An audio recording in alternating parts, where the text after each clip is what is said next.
Today, I'm in pursuit of one perfect gel print. Why? Just for the challenge of it. Gel printing is one of my absolute favorite forms of creating because you get so much excitement and gorgeousness for barely any effort at all. This challenge was extra exciting because I lost count of how many layers went onto the gel plate, but also because the result shocked me. You'll see. I'm Jackie Bernardi, and welcome to my studio. This is my gorgeous giant gel plate. It's the 16-inch by 20-inch gel plate, and I am going to attempt to make a perfect print today, and really what I mean by that is I am going to build up layer after layer after layer after layer on this plate, just using my intuition on what to do next. And then when I take the final pull, I am one, hoping that it comes off completely intact, and two, that you can see all the layers within that made up the buildup of the gel print. So I just got started using the gel plate. Last time I used this gel plate was in the color study video I did a few weeks ago. I will link to that in the description. And you could see that there were still some artifacts left on the plate, meaning there was still some paint left over on the plate from the last time I used it. I love that because that adds an element of surprise when you pull up the print. I probably using very different colors than I used that day, and so the addition of those artifacts will help add charm and visual interest to this final print, I hope. What I'm doing here is I put on some fluid acrylics. All supplies are listed in the description, including this fabulous stencil that came from Joggles. It was designed by FMD Designs. And again, all supplies are in the description. But I love this stencil so much, and the print that it makes is magnificent. I'm going to show you all prints later on, but I'm working kind of fast today because, like I said, a lot of layers are going on, and I do want the paper to sit on the plate overnight so it can really have a great chance of pulling everything up. So I'm just getting some shape onto the plate now using the stencil. That's a piece of copy paper that I'm using to pull off, some of the paint. And you can see that the design of the stencil, or I should say the mask at this point, is beading up quite a bit. I'm not exactly sure why my giant gel plate is beading so hard today, but I'm going to tell you little spoiler alert, I'm really liking what it's doing. So I'm not going to stop and clean it. I'm just going to keep going. This here is a piece of wet strength tissue paper. I love wet strength tissue paper, and I love using it when I'm doing this kind of gel plate session because all these prints will be great for something later. And because the wet strength tissue paper is so strong and also so translucent, I can use some of these prints that I'm pulling off in collage and have it melt right into the other components of the collage. That's why I much prefer using something like the medical exam paper or the wet strength tissue paper when I am gel plate printing and pulling off prints just to create texture.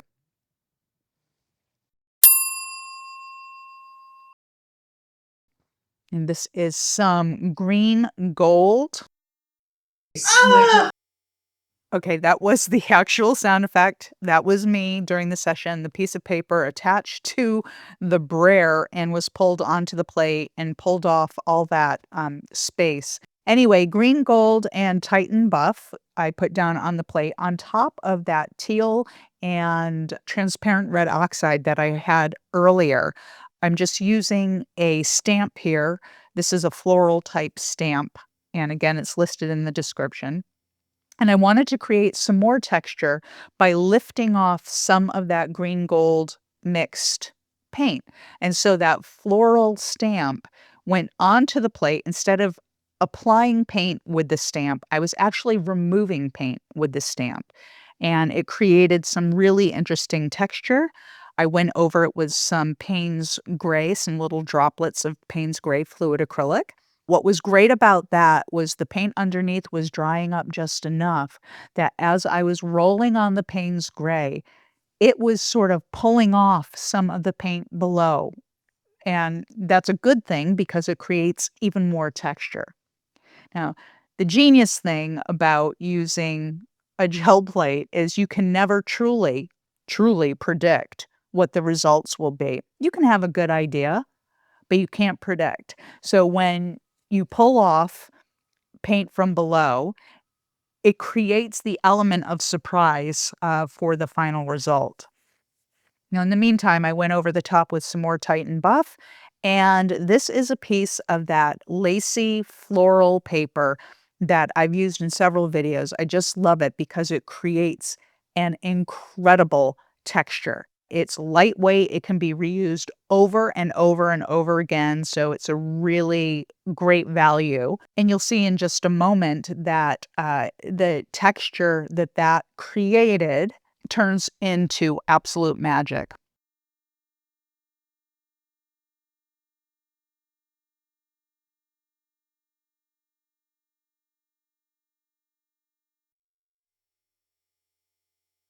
And this here is not the transparent red oxide.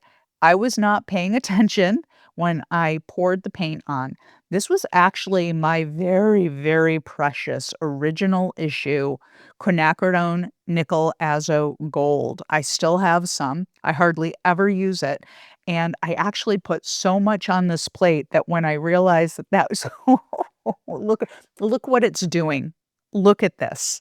Look at that texture that's coming up. The quinacridone nickel gold is really highlighting the texture that came from that lace paper. Here, I'm gonna show you, closer up in just a moment.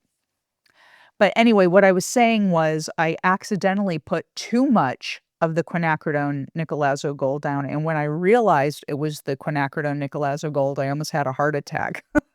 It's okay, it's fine, I still have plenty, but what I wanted you to see here is that I'm having to pull off so much of the paint because there was so much on it, but as I'm doing it, it is filling in oh my gosh, it is filling in all the texture that is on that plate, and look at this. This is I there's not a word enough to describe how glorious this is for me. That's just beautiful. And if there were a way to stop right here and just have this be a finished piece, I would do it. But there's not because when you're building up a print on a gel plate, the thing that you're seeing on top is not the thing that you're going to see on top when you pull the print, right? So each layer as it builds up gets one layer behind. So this gorgeousness that you see here won't be seen exactly like this in the final result. And I'm okay with that. I had the moment with that and it was beautiful and I'm happy. I'm thrilled to death that I have it on film because I can go back to it. I can try to recreate it in a non-gel printing setting, and that might be an exciting challenge in of itself, but that will never be the exact print that comes up. So these are the things you have to be okay with. What I've done in the meantime is gone over it with some of my Nova Super Pearl Gold that I love so much, and I just dotted it on with one of the mini Brayer and rolled it out. Can still see the texture underneath. What I like about putting that Super Pearl Gold down, the reason why I like doing it is because it highlights the crevices that will come up when we pull the print. So some of the darker colors that are underneath this will be more pronounced because of the shimmer of that super pearl gold. Love it. If this is interesting to you and you want to learn more about gel printing or get some great tips on taking care of your gel plate, I have a free course that covers it all, and you can sign up in the comments or in the description. And now I am putting on another stencil for even more texture. Now, I don't want this to register perfectly as a stencil, so I'm sort of skip rolling with a mixture of Mars Black and Payne's Gray. It's a super dark blue. In fact, it's really reading as black. I'd say I'm using the stencil and just kind of placing it randomly around the plate, not lining it up perfectly because that's not the look that I want. I don't know really if we'll see any of this pattern at all or this texture at all when we pull the print. But what I do know is that we won't know unless we try it, right? And so that's exactly what I'm doing.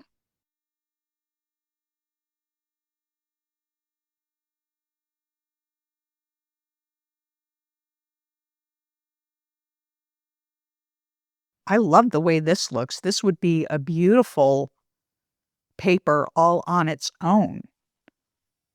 And so again, I'm glad that I have an image of this so that I can reference it later.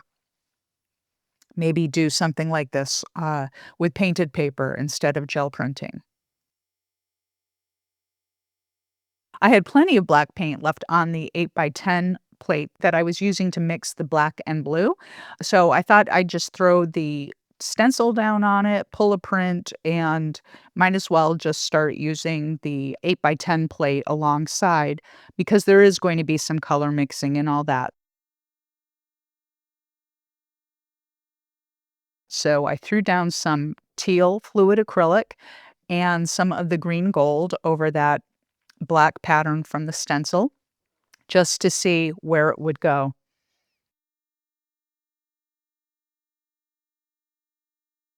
And this here is a piece of the medical exam paper. And again, like I always say, I love using it because it's strong. It goes completely transparent under the right conditions, and it's just incredibly inexpensive.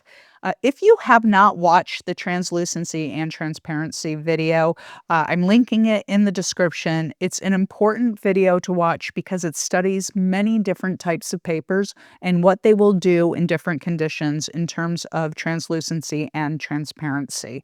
So I would highly recommend that that be the next video that you watch.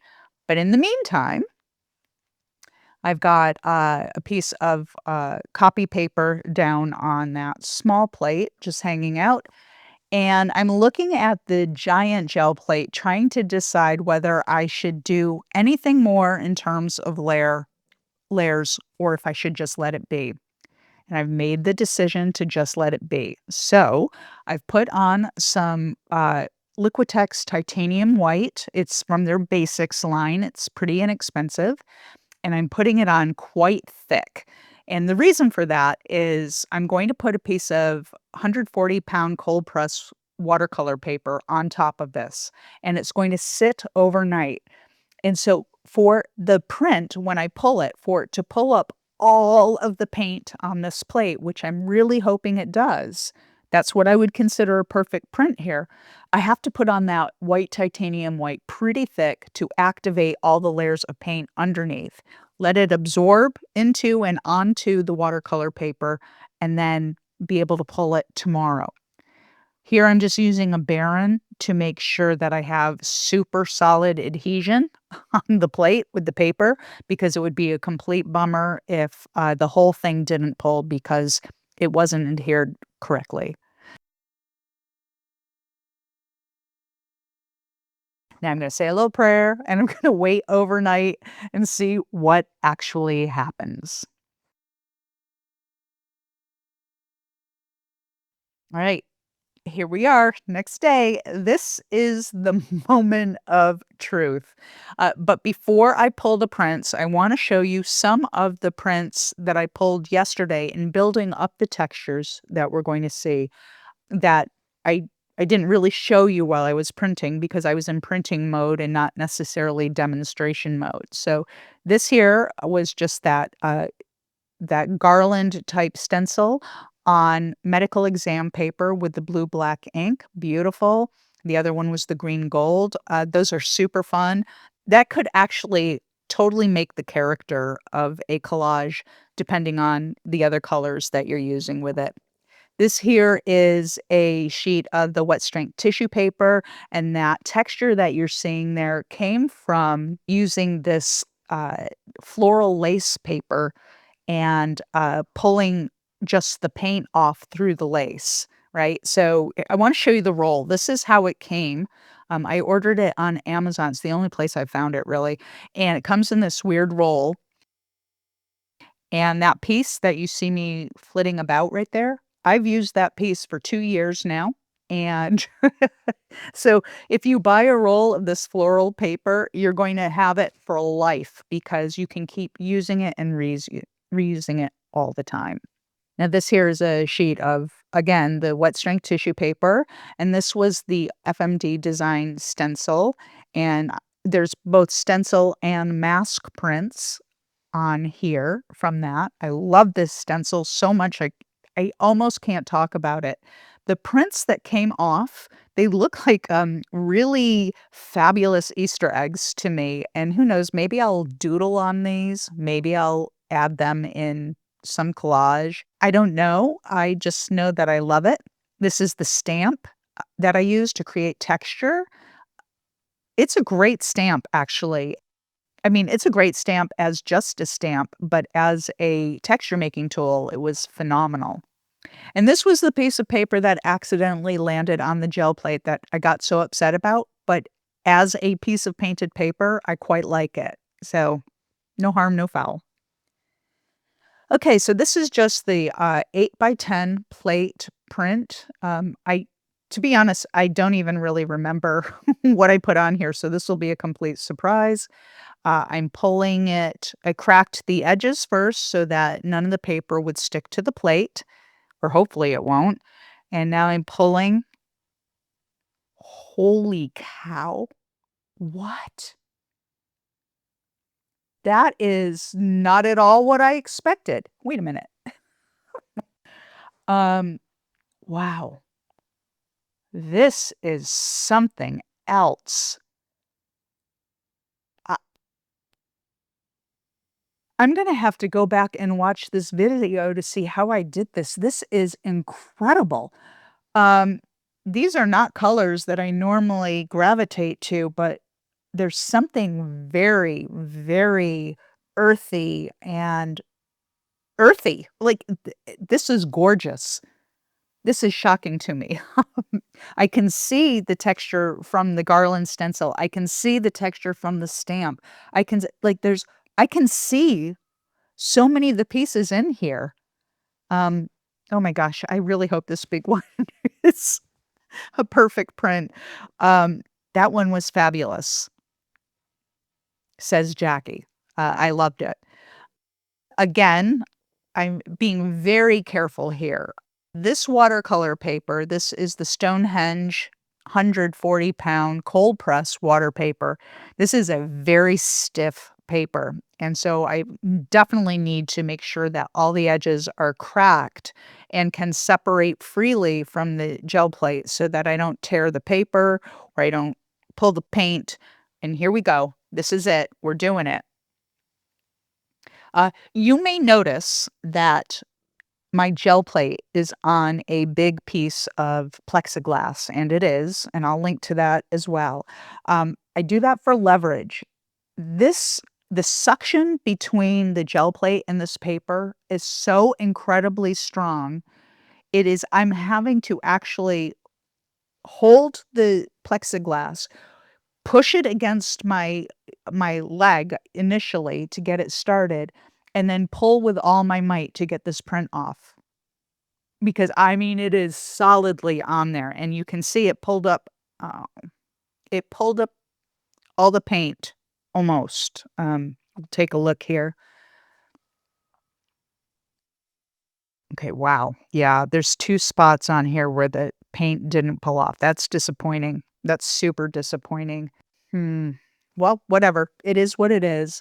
The texture on this print is stunning, and that's a combination of all the things we used, the garland stencil, the stamp, the the mini pulls in between the big pulls, uh, the FMD stencil, it's all present here. You can see the quinacridone Nicolazzo gold. You can see the super pearl gold highlighting some of this texture. I will say this is not the prettiest print I have ever made, but it is very interesting. Uh, it's very interesting. I'll tell you what though, oh my gosh, the 8x10 print is what I'm going to call a perfect print. So challenge made, now it's your turn. You never know what's going to happen, truly. I just love it. Thank you so much for being here.